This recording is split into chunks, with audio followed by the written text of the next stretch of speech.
Oh, well, it's just, I'm feeling kind of stressed.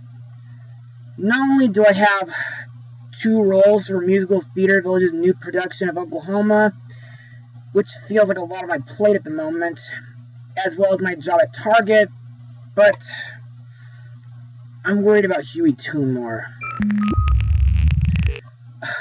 Look, computer. I'm planning a very special countdown video to dedicate to his 10 seasons, but I can't make the video yet until he makes his final review of the season.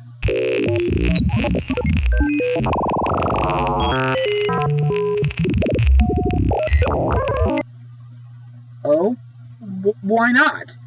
For all I know, he could complete his last review any time this month, whether it being today, tomorrow, or even next week.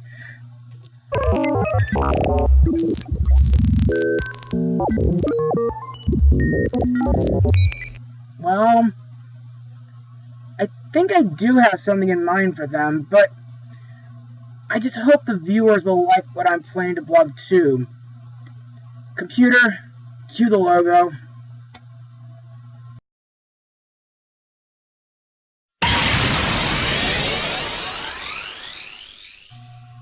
Hey everyone, I'm Joshua Orro, the Mustang Prince, and welcome to Mustang Prince Orro Reports.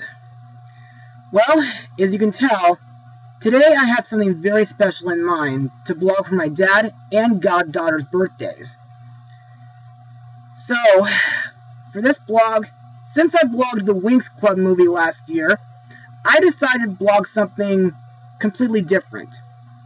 And this blog is going to come from the Pokemon franchise. Now you may be asking, which one I'll be planning to blog, and why blog it for both my dad and goddaughter? Well, you'll see. Released in Japan on July 13, 2002, and in the US on May 16, 2003, the movie is Pokemon Heroes Latios and Latias. Now let's get started. In the legendary water city of Altamar, there is a legendary crystal orb known as the Soul Dew. It is guarded by 2 legendary Pokemon, Latias and Latios. When 2 slick thieves named Annie and Oakley plan to steal the jewel and capture Latios, Latias enlists the help of her new friend Ash Ketchum to save Latios and Altamar from total destruction.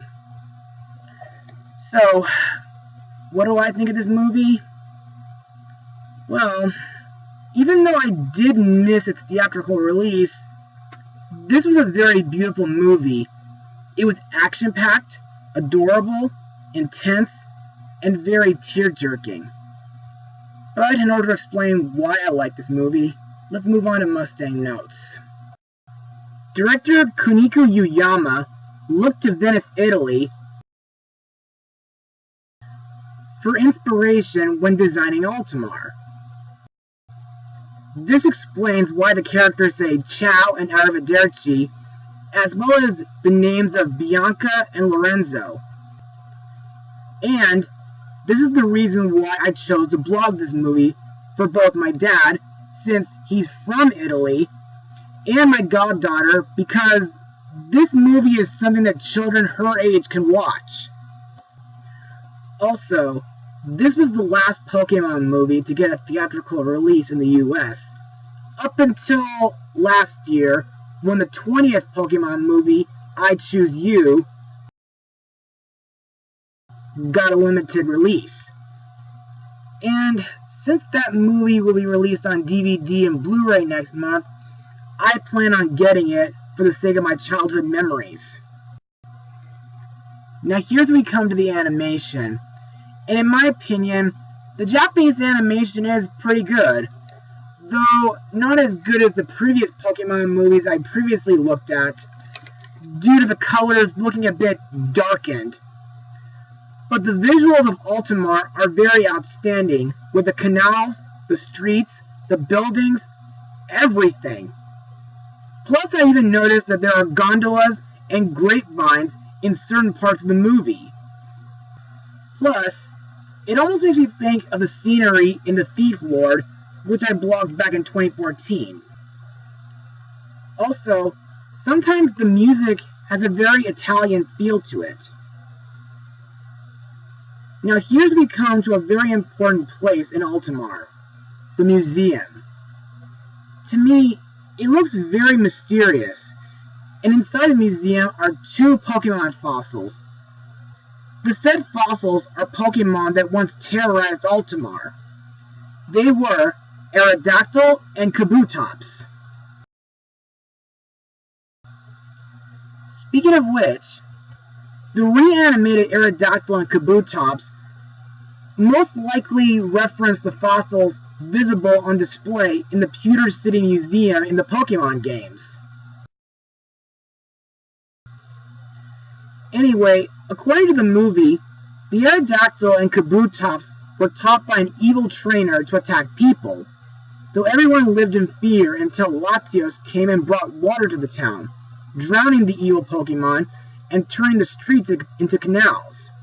And that's when the town was named Altamar, which means high sea. Also, inside the museum is a machine called the DMA, the defense mechanism of Altamar.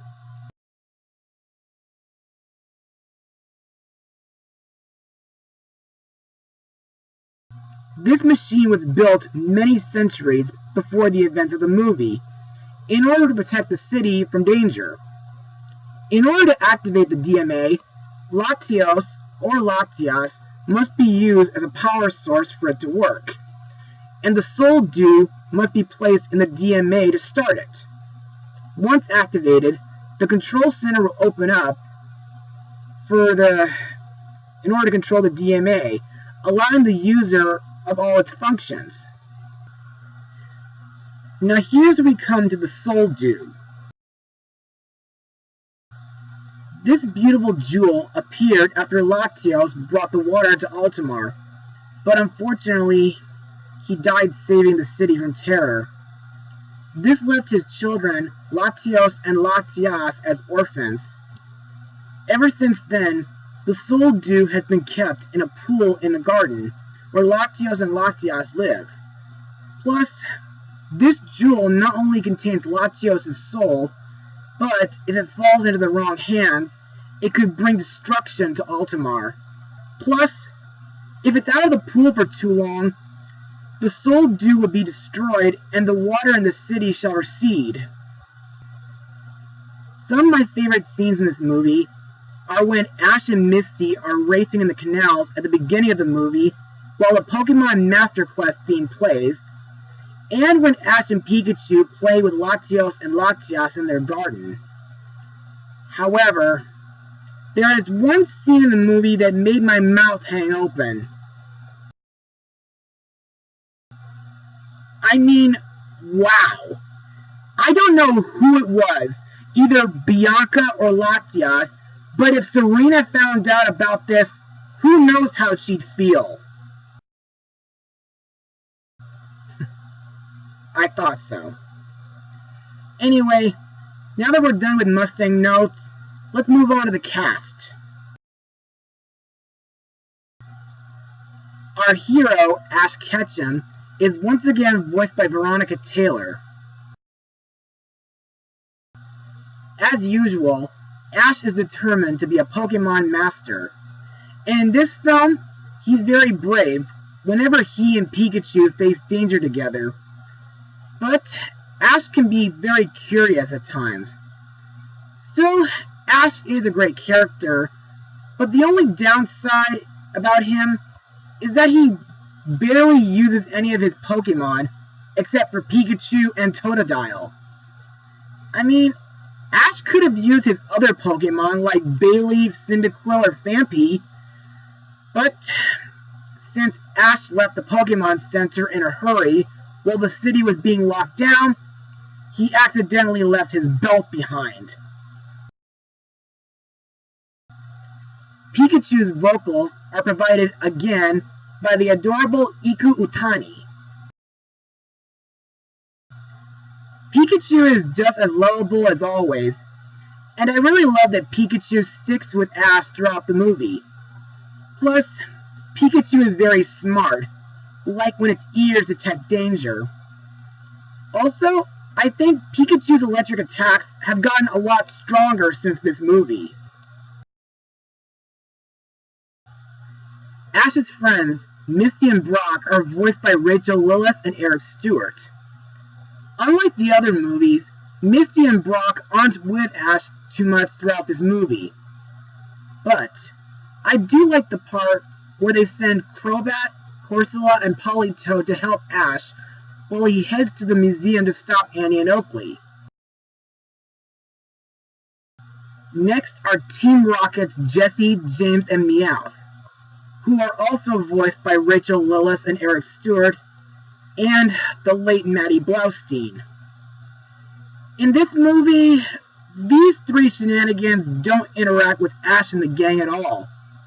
However, mostly what they do is eat at a restaurant and have ice cream, which get ruined when they get splashed. And later on, they follow Annie and Oakley over the rooftops, which get screwed up when Wobbuffet caused them to fall into the canals. Next we come to the stars of the movie, Latios and his sister Latias, both voiced by Megumi Hayashibara. I hope I'm pronouncing that right. These two legendary Pokemon from Generation 3 are said to watch over Altamar and protect the city in case of danger. But they are still children at heart. Like when they make Ash go down a wrong turn during the race, while they were still invisible, and when they play with Ash in the garden. Between the two, I think I like Latias the best, because I just love her connection with Ash after he saved her from Annie and Oakley while she was in the form of a girl named Bianca, whom I'll get to later.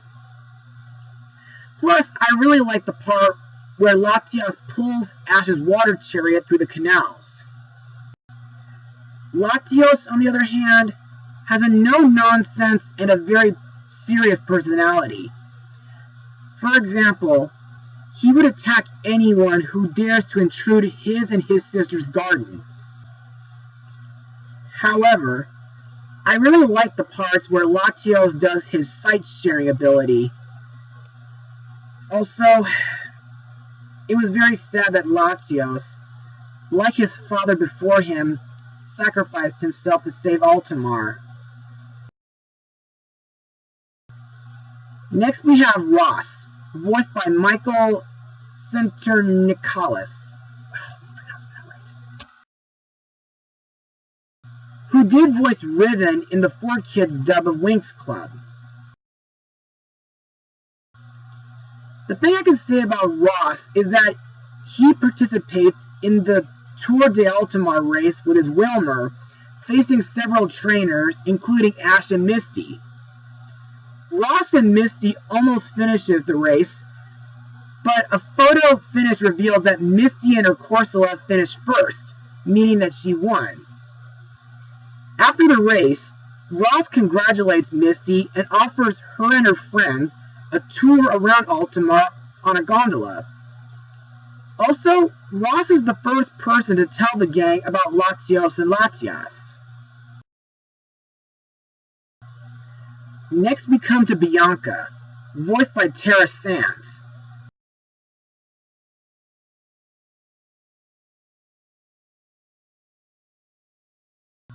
Who has voiced numerous Pokemon characters, and she got to voice in Barbie Life as a Dream House. In the movie, Bianca is a sketch artist, and she watches over Latios and Latias. Plus, due to their close friendship, she is the person that Latias chooses to transform into a lot. Also, in my opinion, while Bianca does look cute, she's very serious at times. Also, I really like the part where Bianca takes Ash back to town on a gondola, and when she gives Ash a sketch of him and Pikachu before they leave Altamar at the end of the movie. Bianca's grandfather, Lorenzo, is voiced by Wayne Grayson, best known as Joey Wheeler from Yu-Gi-Oh! He is the curator of the Altamar Museum. There, he tells Ash and the gang about the Aerodactyl and Kabutops fossils, as well as the DMA. Plus, Lorenzo has a workshop where he makes gondolas. Finally, we come to our villains, Annie and Oakley, voiced by Megan Hollingshead and Lisa Ortiz. These two are Team Rocket spies. Fun fact, like Jesse and James and Butch and Cassidy before them, Annie and Oakley are named after a real person. In this case, a famous gunslinger named Annie Oakley, who became my stage sister in 2014. Anyway, in this movie, Annie and Oakley are not only planning to capture Latios and Latias for Giovanni, but they are also planning to steal the Soul Dew. What I like about these nasty girls is their athletic skills. Also, their gadgets, like a camera that looks like Leonardo da Vinci's air screw, and their spiked sunglasses are pretty cool. Plus, their Pokemon, Espeon and Ariados, are pretty interesting when it comes to evil. However, I think Oakley is the meanest out of the two, while Annie is pretty sweet. Plus, Oakley becomes power-hungry when she uses the DMA to lock down the city, bring Aerodactyl and Kabutops to life, and she even tries to drown Ash. That is, until Latias uses her safeguard attack to save themselves. Also, during the end credits, while Annie and Oakley are in prison, they read about Lawrence III from the villain of Pokemon the movie 2000, The Power of One. Anyway, now let's move on to my final words. Overall, Pokemon Heroes Latios and Latias is a pretty good movie, but I can't say it doesn't have its flaws. While the Venetian design of Altamar is spot on, and Latios and Latias make this movie worth watching, the coloring in this movie is not as good as most of the other Pokemon movies I've seen. Team Rocket barely do anything in this, and while Ash is mostly on his own throughout this movie, he barely uses any of his other Pokemon, aside from Pikachu and Totodile.